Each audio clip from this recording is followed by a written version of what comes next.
jump in and hear from Malcolm Hart, the director of the ACBC Office for Youth, to break open the themes, the goals, and the vision for the Year of Youth. So, welcome, Malcolm.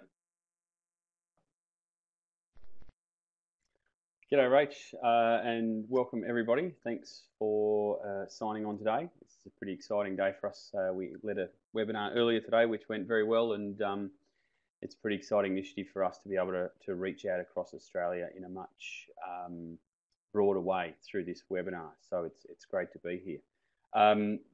Tonight, I just want to break open sort of three elements around the Year of Youth. Beginning with why a Year of Youth, how we came to that decision and recommendation to the bishops and how they accepted that. Breaking open the goals of the Year of Youth, and then a little bit of the theme and how that relates to our hopes and dreams for the Year of Youth and for the church, and particularly young people through this time. So my PowerPoint started at the end, so you get to see where we finish. I think to begin with, I think it's really worth noting, and coming out of that prayer and the comments from Bishop Mark, is that I really do think that the Year of Youth is an action of the Holy Spirit. It's really a coming together of so many different things, so many different conversations and work over the last few years that really brought this together. And at the centre of that is the 10-year anniversary of World Youth Day 08, and us looking at using that as an example of what it actually means when the whole church in Australia focuses on young people. We can see the effect and change that it can make. And World Youth Day, not just as an event in Sydney, but the journey of the World Youth Day Cross and the action of the whole church in the years leading up to that event in Sydney actually created this great legacy and ministry for years to follow.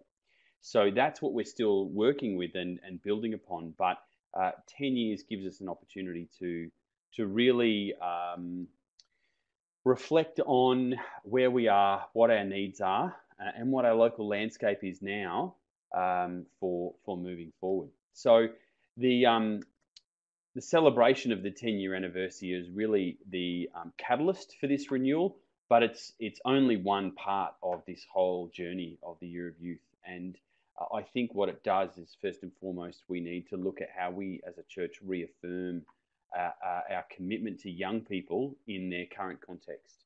And that is continually changing how we respond and work with young people in today's landscape. For many young people we're working with, they don't know of the event of World Youth Day Sydney, didn't experience it. That was 10 years ago.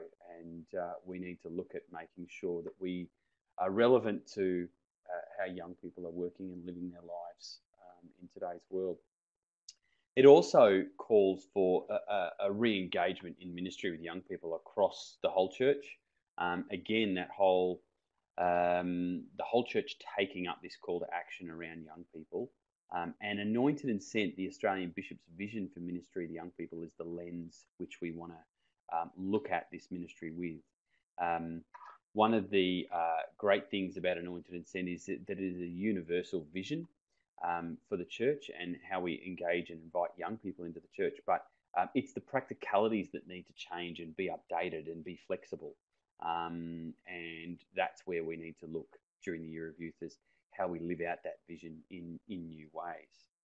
So I think one of the things that we have done as I said before, in highlighting the 10-year anniversary of World Youth Day is World Youth Day was this time of preparation around leading up to World Youth Day. We had the journey of the World Youth Day Cross and Icon for 12 months before, and there was 12 months of preparation before that. And we've been on a similar style journey for the last 12 months at least, but we're leading up to an event first and then this year afterwards.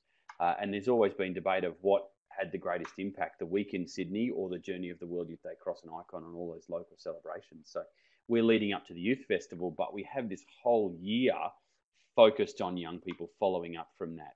And that, I think, is a great resource and a great way for us to point and highlight the graces that came out of Sydney and the legacy we can work on over the next 12 months. The aims of the Year of Youth are sort of being promoted everywhere, but just to break them open a little bit, the first there is, as I mentioned before, to prayerfully discern the Australian Bishop's vision for ministry with young people in Anointed and Sent. So you'll see there that the goals for Anointed and Sent are to foster the total personal and spiritual growth of each young person, to draw young people into responsible participation in the life and mission of the Catholic faith community, and then empower young people to live as disciples as Jesus Christ in the world. These are universal long-term goals and visions around what we want to do. And as I said before, it's the practical side of things that we need to reevaluate in today's context.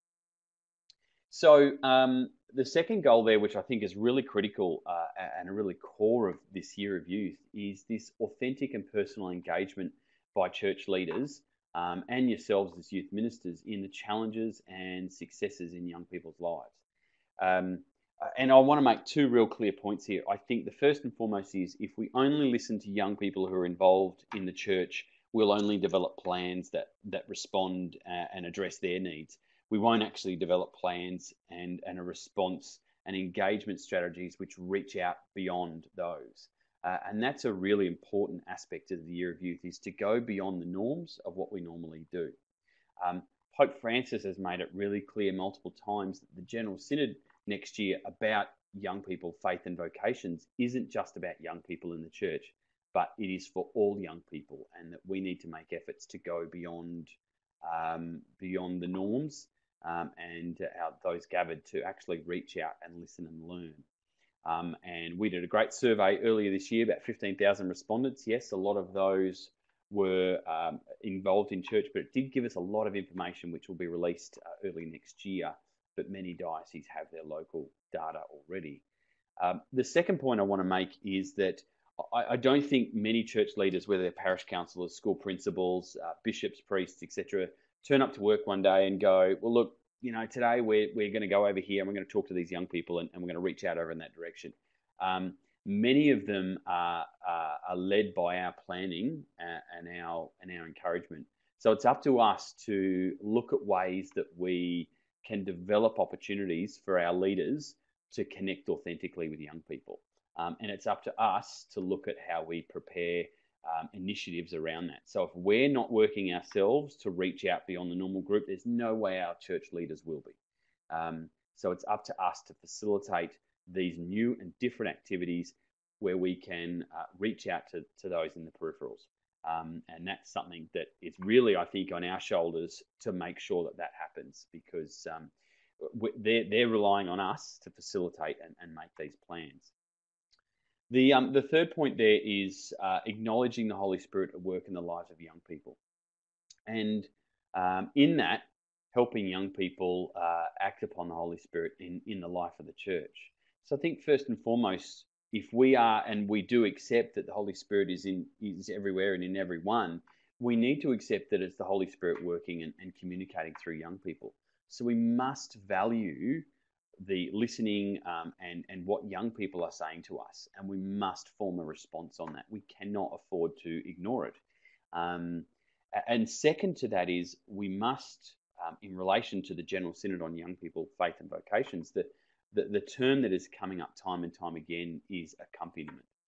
And how are we accompanying young people through their life and helping them to identify the Holy Spirit, the whispers, the deep whispers in their heart from Christ and the Spirit in their lives. So how are we helping them interpret this? And that is a process of accompaniment where we are present in their life. So we need to be able to listen to young people, but also ensure that we're walking with them to help them filter and understand that desire, that deep desire that's calling them and driving their passion and excitement and enthusiasm. And finally, they're upholding the dignity of young people, ensuring a safe environment for physical, emotional, and spiritual harm. And it's easy to assume this is here in following on from the Royal Commission, which essentially it is part of. But it's very important for us to remember in this context, the first goal of Anointed and Sent there It is to foster the total personal and spiritual growth of each young person. It's not just the spiritual growth of young people, it's their total personal growth. And the surveys that we've done, and for those who have received feedback on it, we did with those 15,000 young people, the initiatives the church is creating and offering to young people is quite different to the issues in their lives. Many of the main issues in young people's lives are mental health, body image, relationships. These are the things that are of concern to young people and that are impacting their emotional and physical being. And without addressing those and supporting them through this, we actually will be challenged by actually meeting their spiritual needs as well. So that holistic approach of ministry with young people is quite critical. But having said that, this whole safety around young people will continue to become more challenging for good reason. And we need to make sure all of those involved in ministry with young people are aware of the demands and safety of young people in all we do. Just before I move on to the final theme, I just want to encourage you to, if you have any questions, note them in the question answer box and we'll collate them and I'll try and answer them at the end. So feel free to use that interactive tool. But just wrapping up and highlighting the theme, again, this has been shared quite extensively across Australia, but I think one of the main questions we asked when considering this idea of this year of youth was, well, what's going to look different after the year of youth? What do we expect, or how do we want things to be different after the year of youth? And we really, the Youth Council and the bishops in our discussions, we wanted at least something to be different, whether it was just a single thing. If you're a community that doesn't have a lot going along or is limited in its support, maybe there's just one thing you can do differently. If you have an extensive ministry, what's something new or different? What's the risk you're going to take to try something new? I think far too often we're too safe in the way that we approach our engagement with young people. And we need to, as that first line of Pope Francis's quote says, Jesus is the Lord of risk. And we need to follow that risk in looking at how we go beyond the norms of what we do. So opening new horizons is exactly that vision of how do we do something new for spreading the joy of the gospel. It is a universal call for us to try something different and take a risk in the way that we are church for young people, in the way we support young people, and the way we listen to young people. And I think in all of this, we need to remind ourselves that this is best lived out at a local coalface. The Year of Youth is a national themed, a campaign as such, but it's lived out at the coalface in your communities. It's not up to the national office to say this is what you need to do, steps A, B, C. It's actually up to that local coalface. What is the realities of young people in your area that you need to respond to?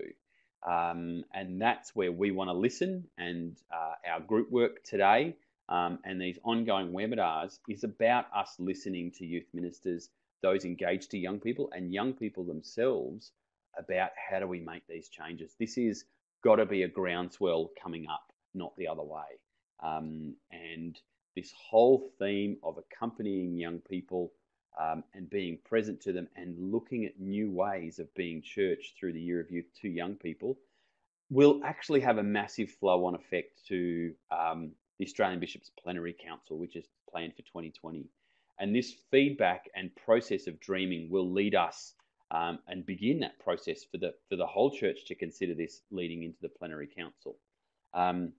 But for us in youth ministry, one of the things that we'll do is in September next year, we have our National Youth Ministry Convention, the Australian Catholic Youth Ministry Convention, where we will gather 400 or 500 youth ministers, and everyone's invited to come to that. And we'll collate this learning and listening that we've had to formulate a new plan for the multiple years ahead of how the Office for Youth and how we need to collaborate together to work more effectively to resource and support young people and ministry with them. Leading on from that, we know that the General Synod is in October next year in Rome.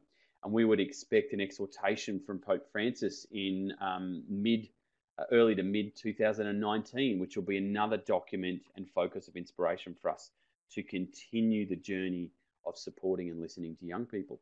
So we have the Year of Youth, the Youth Festival in a few weeks is just the beginning of a whole year of youth. The General Synod, World Youth Day the year after that, and the exhortation in 2019 will just have many years of flow on about working with young people in the church. And it's up to us to look at what is that, how do we take that and incorporate it at ground level and make a difference in the local reality. So Pope Francis's message from World Youth Day 2016 last year, his vigil message, where this quote is taken from, is a powerful call in that direction, and I'd encourage you all to have a read more holistically. So I'm going to hand back to Rachel and move on to some of the small groups. I think one of the big questions that we need to look at moving forward is how are you responding locally? We want to hear from you. We want to look at what we need to do to support and assist you. But it's those local engagement opportunities, local approaches, local responses to the Year of Youth that we need to begin sharing with each other. And Rachel will share a little bit more about that moving forward. Thanks, Rach.